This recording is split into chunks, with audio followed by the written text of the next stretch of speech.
Hi, my name is Chris Ozentowski. I am an online graduate student at Boston College in the Masters of Educational Leadership program. Over the course of this last semester, I've had the pleasure of working on a community-based equity audit.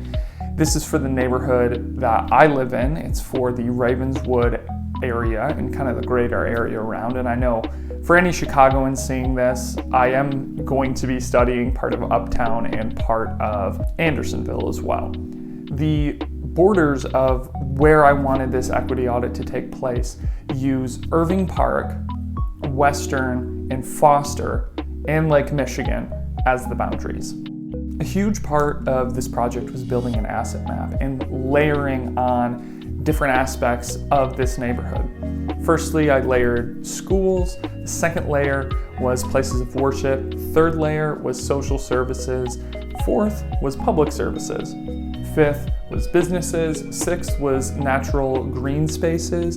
And seventh was restaurants. I had the opportunity to film around the Ravenswood area and take you to some of my favorite places and talk about some of the things that make Ravenswood great and even some areas how we can improve. This research was done for a class, but I ultimately found it as a real passion project. I had the opportunity to interview some local politicians, some local educators, and really get to know my neighborhood in a way that just living here didn't allow me to do. So without further ado, let's go through the Ravenswood area.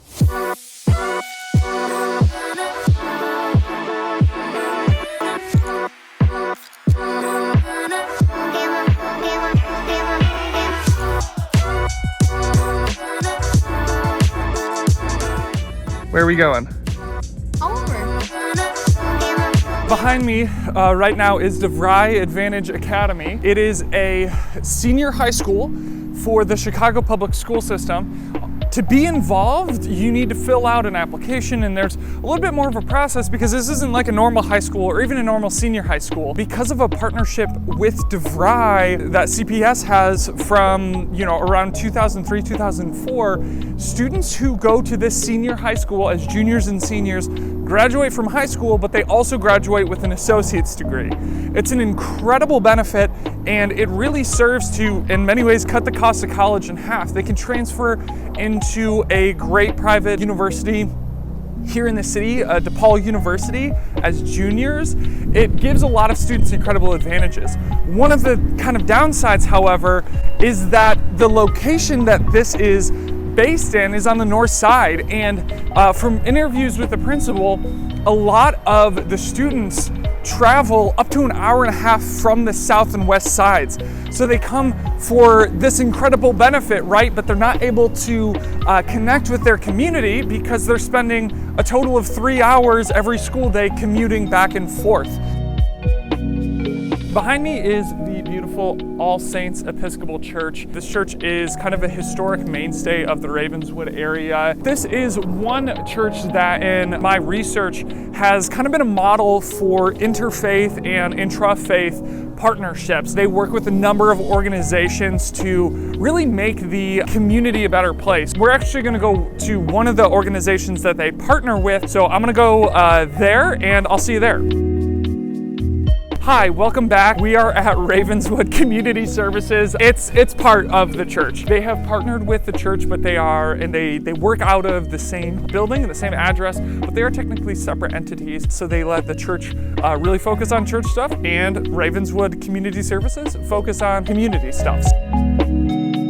So behind me, it doesn't look like much, but this is the Ravenswood Metro Station. This line goes all the way from Union Station, downtown Chicago, way up north to Kenosha, Wisconsin. This is a huge, huge benefit to have so close in our neighborhood. This is not by any means the only means of transportation, and we're actually going to hop to the L train next to talk a little bit more about what inter-Chicago travel looks like. So as you can see right behind me, it is a little bit off in the distance, but we have the Damon L train stop. When our infrastructure was being evaluated, we were actually ranked 6th in the entire nation. They give us a score based on our entire city. The area we're in Ravenswood is chock full of stops like the Damon Brown line stop. We actually have 2 lines that run through this area. Our city was ranked 6th because of some inequity in where public transportation is accessible. Our downtown area, our loop, was given a ranking out of 100 of 99.1. An incredibly accessible area, tons of stops, tons of places for people to get on and off the train and be able to access where they need. But many of our south and west neighborhoods do not have adequate public transportation. That is a huge reason why a number of the students over at DeVry have an hour-and-a-half travel time, because they need to take 2 buses and transfer every single morning. So our overall score, although we have a great infrastructure, the inequity brings down our overall score. So as we look to have a more equitable public transit system, it's going to mean reconnecting the south and west sides of the city back to the rest of Chicago. Turin is a bike shop that has been around for over 50 years. They are a full-service bike shop, right? So they do repairs, they sell brand new, they sell used bikes. What's really cool about it though is that they are really specialized in commuter bikes, and they have helped this neighborhood become a much more bike-friendly neighborhood. There didn't used to be nearly as much protected bike lane as there is in Chicago, but now there's over 400 miles in the Chicago area of protected bike lane. Within this 1.5 by 2 mile block of the city, there are tons of places like right here, Foster Pantry, that have fresh fruit, fresh vegetables, and pantry items as well. We have a number of things that make the entirety of this area incredibly food stable. Food accessibility is a huge problem in many parts of Chicago. It is not where we are. And again, like I was talking about with public transportation, many of the pockets of food insecurity and many of the food deserts are on the south and west side, places that are disconnected from public transportation and don't have adequate access to fresh fruits and vegetables. So if you haven't noticed, it is very, very cold out right now, and we happen to be right next to one of my wife and I's favorite coffee shops. So we're gonna stop in, we're gonna get some coffee, and I'll see you in just a second.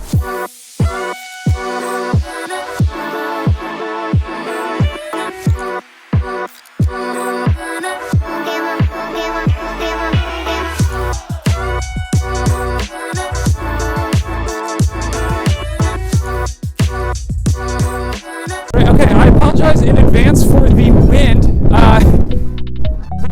Geese. This part of the natural space where I'm standing is called Montrose Harbor.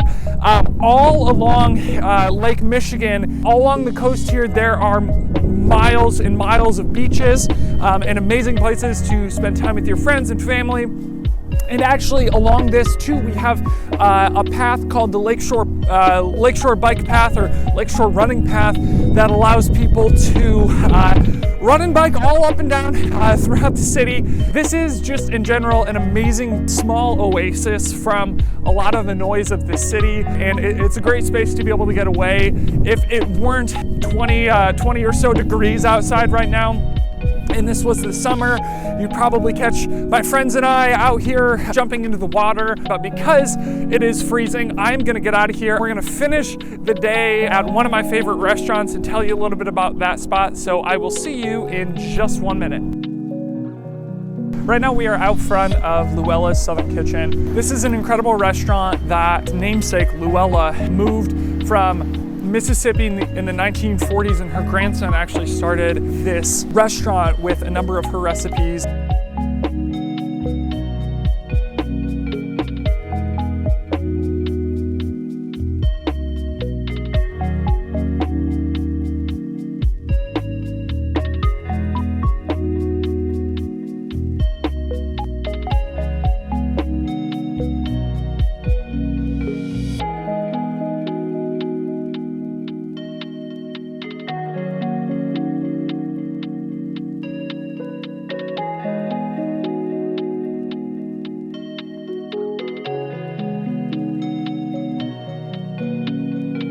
Welcome back to the warmth and safety of my apartment. I filmed it a few days ago, but I think I'm still cold from that experience. This research was incredibly broad. It hit on a lot of different topics, but I want to give 2 takeaways for leaders in the Ravenswood area and the Chicago area at large. The first takeaway is that we have an incredible lack of representation of people of color in teaching administration, and educational leadership roles.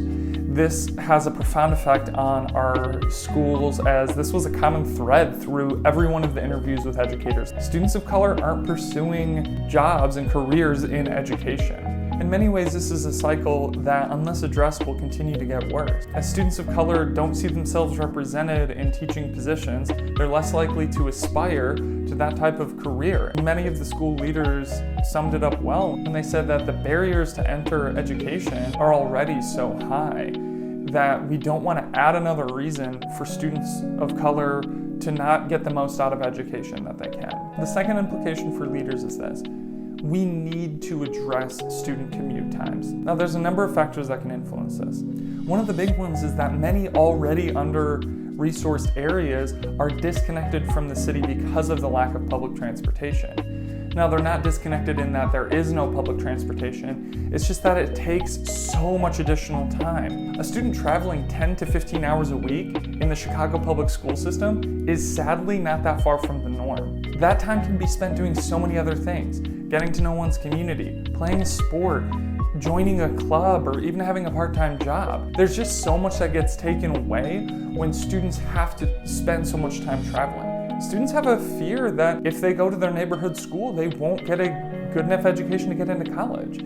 So students have to go incredibly far to go to a school of choice and travel across the city an hour and a half one way to get an education that they feel will set them up for success. Some immediate changes that we can make are finding ways to partner CPS with CTA. Now, if you don't know what those stand for, CPS is the Chicago Public Schools and CTA is Chicago Transit Authority. Finding ways to increase times or lengthen routes for students traveling to school is just one way that we could start to cut that down. The next step that we can take is to really truly take a sober look at where the magnet schools are placed in Chicago. Many of them are centralized on the north side of the city, and that's not necessarily where all the students are coming from. We need to have great programs spread all throughout the city so that students can feel comfortable going to a school that is in their neighborhood and knowing that they're going to get the best quality education that they can. Like I said before, this research is incredibly broad, but I hope that this video inspires you to take a look at your neighborhood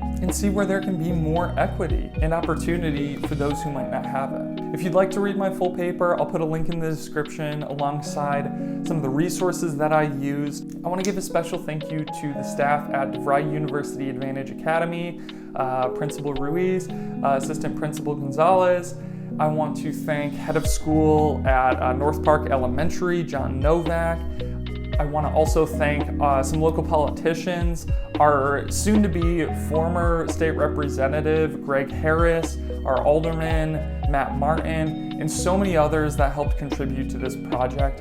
I have absolutely loved learning more and more about our neighborhood, and if I could just say one thing to the folks that made it this far in the video, please get out and vote. Get to know your local politicians. I was amazed that there were so few barriers between me and leaders in my neighborhood. Ask them what you can do to help. Ask them how you can get involved. Sometimes I feel like it's in vogue to care about local politics and it's fashionable, but there's so many opportunities and there's so many people asking for help and for people to take an interest in the neighborhood. So find something small, find something local, and just go out and do it.